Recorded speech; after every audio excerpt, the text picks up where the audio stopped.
Romeo, come forth, thou fearful man. Affliction is enormed by thy parts, and thou art wedded to calamity. Father, what news? What is the prince's doom? What sorrow craves acquaintance at my hand that I yet know not? Too familiar is my dear son with such sour company. I bring thee tidings of prince's doom. What less than doomsday is the prince's doom? A gentler judgment banished from his lips, not body's death, but body's banishment. Ha! Banishment! Be merciful and say death, for exile hath more terror in his look, much more than death. Do not say banishment. Here from Verona art thou banished. Be patient, for the world is broad and wide. There is no world without Verona walls, but purgatory, torture, hell itself. Hence banished is banished from the world, and world exile is death. Then banished is death midterms decalling death banishment. Thou cuttest my head off with a golden axe, and smilest upon the stroke that murders me. O deadly sin, O rueful unthankfulness, thy fault our loss called death, but the kind prince, taking thy part, hath rushed it aside the law, and turned thy blackbird death to banishment. This is dear mercy, and 'Tis torture, and not mercy. Heaven is here where Juliet lives. Every cat and dog, little mouse, and every unworthy thing live here in heaven and may look upon Juliet. But Romeo may not. More validity, more honorable state, more courtship lives, and carrion flies than Romeo. They may seize on the white wonder of dear Juliet's hand, and steal a mortal blessing from her lips, who even in pure and vestal modesty still blush in thinking of their own kissing sin. But Romeo may not. He is flies may do this, but I from this must fly. They are free men, but I am banished. And sayest thou your exile is not death? Hadst thou no poison mixed, no sharp ground knife, no sudden mean of death, thou art never so mean, but banished to kill me? Banished? O friar, the damned word, use thou word in hell, howling attended. How hast thou the heart, being a divine ghostly confessor, a sin absolver, and my friend professed, to mangle me with that word, banished? thou fond man, hear me little speak. O thou wilt speak of banishment. I'll give thee armor to keep off that word, advert cheesy sweet milk philosophy, to comfort thee, thou art banished. Yet banished?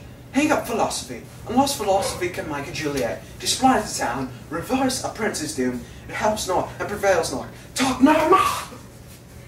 Oh, then I see that madmen have no ears. How should they, when wise men have no ears? Let me dispute with thee of thy estate. Thou cannot speak of that. Dost now feel? Wast thou as young as I, Juliet thy love, and I were but married, Tybalt murdered, Dylan like me, and like me banished. Then mightest thou speak, then mightest thou tear of thy hair, and fall upon the ground, as I do now. Taking the measure of an unmade grave. Arise, one not, good Romeo, hide thyself. Not I, lest the breath of heartsick groans, mislike enfold me from their search of eyes. Hark, how they alarm. Who's there? Romeo, arise. Thou wilt be taken. Stay a while. Stand up. Run to my study. By and by. God's will. What simpleness is this? I come, I come. Who knocks so hard? Whence come you? What's your will? Let me come in, and you shall know my errand. I come from the Lady Juliet. Welcome, men and Oh, holy friar. Oh, tell me, holy friar. Where's my lady's lord? Where's Romeo? There on the ground, with his own tears made drunk. Oh, he's even in my mistress' case, just in her case. A woeful sympathy, piteous predicament. Even so lies she, blubbering and weeping, weeping and blubbering. Stand up! Stand up! Stand and you be a man! For Juliet's sake, for her sake, rise and stand! Why should you fall into so deep a no? Nurse! Ah, sir, death's the end of all. Speakest thou of Juliet? How is it with her? Does she not think of me an old murder? Now I have stained the childhood with her joy, with blood removed from but little from her own. Where is she? How doth she? And what says my concealed lady to our counsel of love? Oh, she says nothing, sir, but she weeps and weeps. and now falls on her bed, and then starts up, and Tybalt calls, and then on Romeo cries, and then falls down again. As if that name, shot from the deadly level of the gun, did murder her, as the name's cursed hand murdered her kinsman. Now tell me, friar, tell me, in what vile part of this anatomy doth my name lodge? Tell me, that I may sack the hateful man. Name, shot from the deadly level of a gun, did murder her, as that name's cursed hand murdered her kinsman. Oh, tell me, friar, tell me, in what vile part of this anatomy doth my name lodge? Tell me, that I may sack the hateful matchin. O thee desperate hand, art thou a man? Thy form cries out thy art. Thy tears are womanish, and thy wild acts do know the unreasonable fury of a beast. Unseemly woman is a seeming man, and ill-beseeming beast is them seeming both. Thou hast amazed me. By my holy order I thought thy disposition better tempered. Hast thou slain Tybalt? Wilt thou slay thyself, and slay thy lady that in thy life lives? And doing damned hate upon thyself, why rilest thou on thy birth the heaven and the earth? And since birth and heaven and earth all three meet in thee at once, which thou if once wouldst please. Fie, thou shamest thy shape, thy love, thy wit, which like a usher aroundest in all, and unset none in that true use indeed, which should bedeck thy shape and thy love and thy wit. Thy noble shape is but a form of wax, disgracing from a valor of a man. Thy dear love sworn, but hollow perjured, killing that love which hast thou vowed to cherish.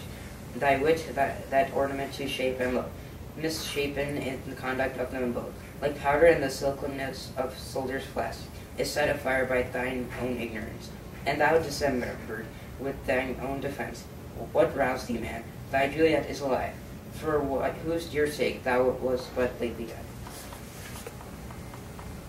Thou art happy, thou.